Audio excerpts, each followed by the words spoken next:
ഇന്ന് നമ്മൾ തയ്യാറാക്കുന്നത് വളരെ ഹെൽത്തി ആയിട്ടുള്ള ദോശയാണ്. നമുക്ക് എങ്ങനെയാണ് സ്വാദിഷ്ടമായതും അതുപോലെ ഹെൽത്തി ആയിട്ടുള്ള ഈ ദോശ എങ്ങനെ തയ്യാറാക്കാമെന്ന് നോക്കാം. ഹായ്, എല്ലാവർക്കും സ്വാഗതം.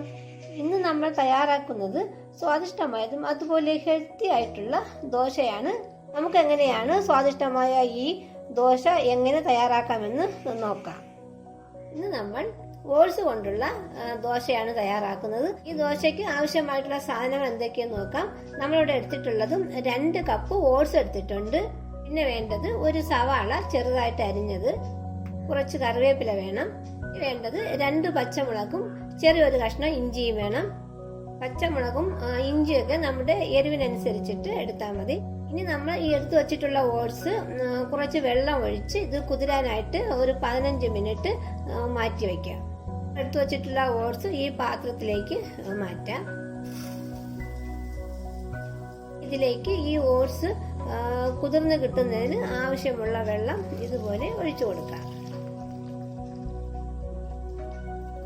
ഈ ഓട്സ് വെള്ളത്തിൽ ഇങ്ങനെ മുങ്ങിക്കിടക്കണം, അത്രയും അളവിനുള്ള വെള്ളം ഒഴിച്ചു കൊടുക്കണം. ഒരു പാത്രം കൊണ്ട് അടച്ച് ഒരു 15 മിനിറ്റ് കുതിർക്കാനായിട്ട് മാറ്റി വയ്ക്കാം. വെള്ളം ഒഴിച്ച് കുതിരാൻ വച്ചിട്ട് 15 മിനിറ്റ് കഴിഞ്ഞിട്ടുണ്ട്. നമ്മുടെ ഓട്സ് ഒക്കെ നല്ലതുപോലെ കുതിർന്ന് കിട്ടിയിട്ടുണ്ട്. ഇതുപോലെ നല്ലതുപോലെ കുതിർത്തെടുക്കണം. ഇനി നമുക്ക് ഒരു മിക്സിയുടെ ജാർ എടുത്ത് ഇത് നല്ലതുപോലെ അരച്ചെടുക്കാം. ഇതുപോലെ മിക്സിയുടെ ജാർ എടുത്ത് അതിലേക്ക് നമ്മൾ ഈ കുതിർത്ത് വെച്ചിട്ടുള്ള ഓട്സ് ഒഴിച്ചു കൊടുക്കാം.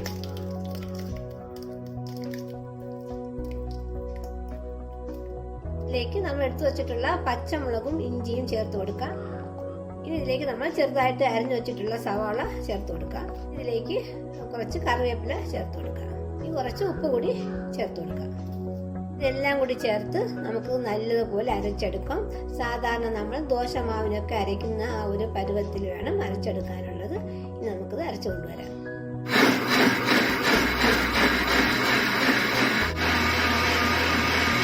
ഓട്സ് നമ്മൾ മിക്സിയിൽ വെച്ച് നല്ലതുപോലെ അരച്ചെടുത്തിട്ടുണ്ട്. ഈ ഒരു പരുവത്തിലാണ് അരച്ചെടുക്കാനുള്ളത്. ഇനി നമുക്കിത് വേറെ പാത്രത്തിലേക്ക് മാറ്റാം. ഓട്സ് നല്ലതുപോലെ അരച്ച് ഈ പാത്രത്തിലേക്ക് മാറ്റിയിട്ടുണ്ട്. ഇനി നമുക്കൊന്ന് നല്ലതുപോലെ ഒന്ന് ഇളക്കാം. ഇനി നമുക്കിത് നോക്കണം. ഉപ്പ് നോക്കിയിട്ട് ഉപ്പ് കുറവാണെങ്കിൽ ഉപ്പ് കൂടി ചേർത്ത് കൊടുക്കാം. ഈ മാവിലേക്ക് നമ്മൾ ആവശ്യമുള്ള ഉപ്പൊക്കെ ചേർത്ത് കൊടുത്തിട്ടുണ്ട്. ഇനി നമുക്ക് ദോശ തയ്യാറാക്കാം. അത് അരച്ച് നമ്മൾ പുളിക്കാനായിട്ട് മാറ്റി വയ്ക്കേണ്ട ആവശ്യമില്ല. ഇത് അരച്ച ഉടനെ തന്നെ നമുക്ക് ദോശ തയ്യാറാക്കാം. ദോശക്കല്ലൊക്കെ അടുപ്പിൽ വെച്ച് കല്ല് നല്ലതുപോലെ ചൂടായി. നമുക്ക് ഇതിന്റെ മുകളിൽ കുറച്ച് എണ്ണ തേച്ച് കൊടുക്കാം. ദോശക്കല്ല് നല്ലപോലെ ചൂടായിട്ടുണ്ട്. അതിലേക്ക് നമുക്ക് ഈ ഓട്സിന്റെ മാവ് ഒഴിച്ചു കൊടുക്കാം. നമുക്കിതുപോലെ കനം കുറച്ച് ഇങ്ങനെ പരത്തിയെടുക്കണം. ഒരു പാത്രം കൊണ്ട് അടച്ച് വേവിച്ചെടുക്കാം. അടപ്പ് മാറ്റി ദോശ ഒന്ന് മറിച്ചിടണം. ഇനി ഇതിന് മുകളിലേക്ക് നമുക്ക് കുറച്ച് നെയ്യോ വെളിച്ചെണ്ണ ഇതുപോലെ ഒഴിച്ചു കൊടുക്കാം. ഇതിന്റെ അടിവശമൊക്കെ നല്ലപോലെ വെന്ത് കിട്ടിയിട്ടുണ്ട്. ഇനി നമുക്ക് ഒന്ന് മറിച്ചിടാം. ഇനി ഈ മറിച്ചിട്ട സൈഡും കൂടി നല്ലപോലെ വെന്തതിന് ശേഷം നമുക്കിത് ദോശക്കല്ലിൽ നിന്ന് മാറ്റാം. ഇവിടെ ദോശയുടെ 2 സൈഡും നല്ലതുപോലെ വെന്ത് കിട്ടിയിട്ടുണ്ട്. ഇതുപോലെ നല്ലതുപോലെ വെന്തതിന് ശേഷം വേണം നമ്മൾ ഈ ദോശ കല്ലിൽ നിന്ന് മാറ്റാനുള്ളത്. ഇനി നമുക്കിത് ഈ പാത്രത്തിലേക്ക് മാറ്റാം. അങ്ങനെ നമ്മുടെ സ്വാദിഷ്ടമായ ഓട്സ് ദോശ റെഡി ആയിട്ടുണ്ട്. ബാക്കി മാവും കൂടി നമുക്ക് ഇതുപോലെ ദോശ തയ്യാറാക്കാം. നമുക്ക് ഒന്നും കൂടി ഇതുപോലെ ദോശ തയ്യാറാക്കാം. ദോശക്കല്ലിൽ ഇതുപോലെ എണ്ണ തേച്ച് കൊടുക്കണം. ഇനി ഇതിലേക്ക് നമുക്ക് ദോശമാവ് ഒഴിച്ചു കൊടുക്കാം. ദോശമാവ് ഓരോ പ്രാവശ്യവും ഒഴിക്കുമ്പോഴും നല്ലതുപോലെ ഇളക്കിയിട്ട് വേണം ഒഴിക്കാനുള്ളത്.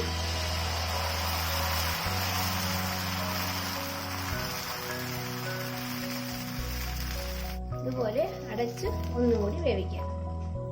നമുക്ക് അടപ്പ് മാറ്റി ഈ ദോശ ഒന്ന് മറിച്ചിടാം. ഇതിന് മുകളിലേക്ക് നമുക്ക് കുറച്ച് നെയ്യ് ഇതുപോലെ ഒഴിച്ചു കൊടുക്കാം. ദോശയുടെ അടിവശമൊക്കെ നല്ലതുപോലെ വെന്ത് കിട്ടിയിട്ടുണ്ട്. ഇത് നമുക്കൊന്ന് മറിച്ചിടാം.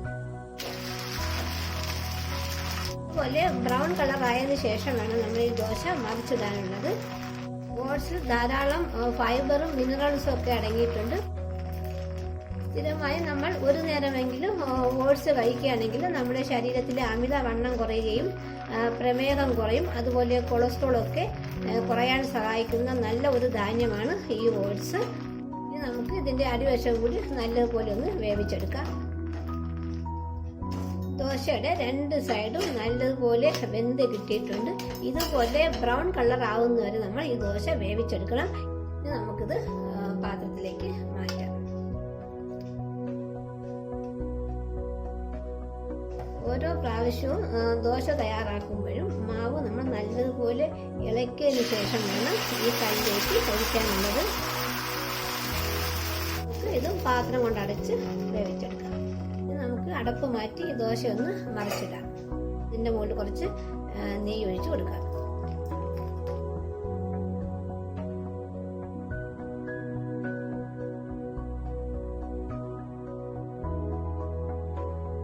നമ്മുടെ സ്വാദിഷ്ടമായ ഓട്സ് ദോശ റെഡി ആയിട്ടുണ്ട്.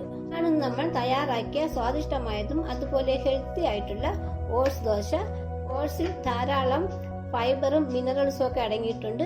ഇത് നമ്മുടെ ശരീരത്തിലെ അമിതവണ്ണം കുറയ്ക്കുന്നതിനും അതുപോലെ കൊളസ്ട്രോൾ കുറയ്ക്കുന്നതിനും പ്രമേഹം കുറയ്ക്കുന്നതിനൊക്കെ സഹായിക്കുന്നതാണ്.